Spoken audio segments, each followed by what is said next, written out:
மண்சரிவு அபாயம் காரணமாக இடம்பெயர்ந்து கோஸ்லாந்தை கணேஷா தமிழ் வித்தியாலயத்தில் தங்கியிருந்த மக்கள் இன்று மாலை மீண்டும் அவர்களது வீடுகளுக்கு திரும்பியதாக மத்திய பாதுகாப்பு படையணியின் கட்டளை தளபதி மேஜர் ஜெனரல் மனோ பெரேரா தெரிவித்தார். குறித்த பகுதியில் மண்சரிவு ஏற்படுவதற்கான வாய்ப்பு இல்லை என்பதை தேசிய கட்டட ஆய்வு நிலைய அதிகாரிகள் ஏற்கனவே உறுதிப்படுத்தியிருந்தனர்.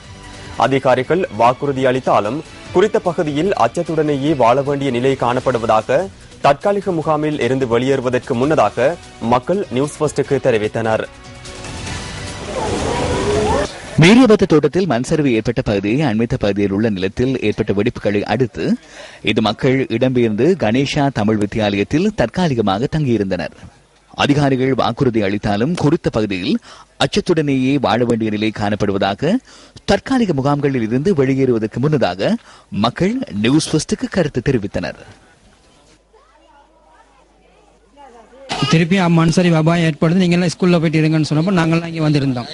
இப்போ இந்த விட 3 நாள் ஆகுது போல. இன்றைக்கு வந்து பார்த்துட்டு எல்லாம் சொன்னாங்க, அதெல்லாம் அந்த வெடிச்சதெல்லாம் மண்ணெல்லாம் போட்டு அடைச்சிட்டு அதெல்லாம் பிரச்சிட்டு இப்போ எந்த ஒரு அபாயமும் இல்லை, நீங்க போகலாம் அப்படின்னு சொல்லி எங்களுக்கு சொல்லியிருக்கிறாங்க. நிம்மதியாக எங்களுக்கு தூங்க முடியும்னு சொல்லி நான் எதிர்பார்க்கல. நான் மட்டும் இல்லை, இந்த மக்கள் எல்லாரும் பெரிய சிக்கல்ல தான் இன்னைக்கு இருக்கிறோம். வெளிநாடுகள்ல இருந்து உங்களுக்கு உதவிகள் கிடைச்சிச்சு, எங்களுக்கும் தெரியும்.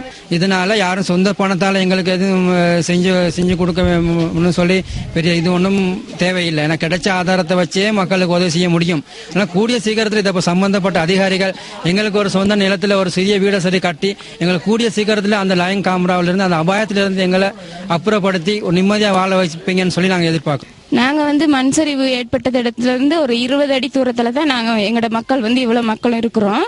ஆனா போன முறை மண்சரிவு ஏற்பட்டு இங்க இருந்து 2 கிழமை வந்திருந்தோம். அப்போ எங்களை எல்லாம் மறுபடியும் அனுப்புனாங்க வீட்டுகளுக்கு. அப்போ உறுதிப்படுத்தினாங்க, நீங்க இருக்கிற பிரதேசம் எந்த ஒரு பாதிப்புக்கும் ஏற்படாது அப்படின்னு சொல்லி உறுதிப்படுத்தி அனுப்புனாங்க. மறுபடியும் அந்த ஃபேக்டரி ஓரத்துல வெடிப்பு ஏற்பட்டு நாங்க வந்தோம். இப்போ 2 நாள் கழிச்சு அனுப்புறாங்க, உங்களோட பிரதேசத்துல அப்படி அனுப்புறாங்க. எந்த ஒரு உறுதிப்பாடும் இல்லை, உங்களோட பிரதேசம் பாதிக்காது அப்படின்னு சொல்லாம எங்களோட விருப்பத்துக்கு நாங்க போற மாதிரி சைன் பண்ணிட்டு போக சொல்றாங்க. போன முறை போகும்போது அப்படியெல்லாம் எதுவுமே இல்லை.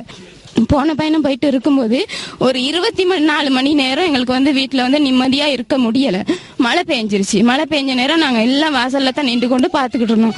ஏன்னா அவ்வளோ ஒரு பயத்துல நாங்க வாழ்ந்துட்டு இருக்கோம். ஏன்னா இந்த மக்களோட தமிழ் மக்களோட உயிர் அவரும் ஒரு சின்ன விஷயமா போயிருச்சு. அரசியல்வாதிகள்லாம் கூடி எங்களுக்கு இந்த தமிழ் ஆக்களுக்கு ஒரு சரியான உறுதிமொழியை சொல்லுங்க அப்படின்னு நாங்க கேட்டுக்கிறோம்.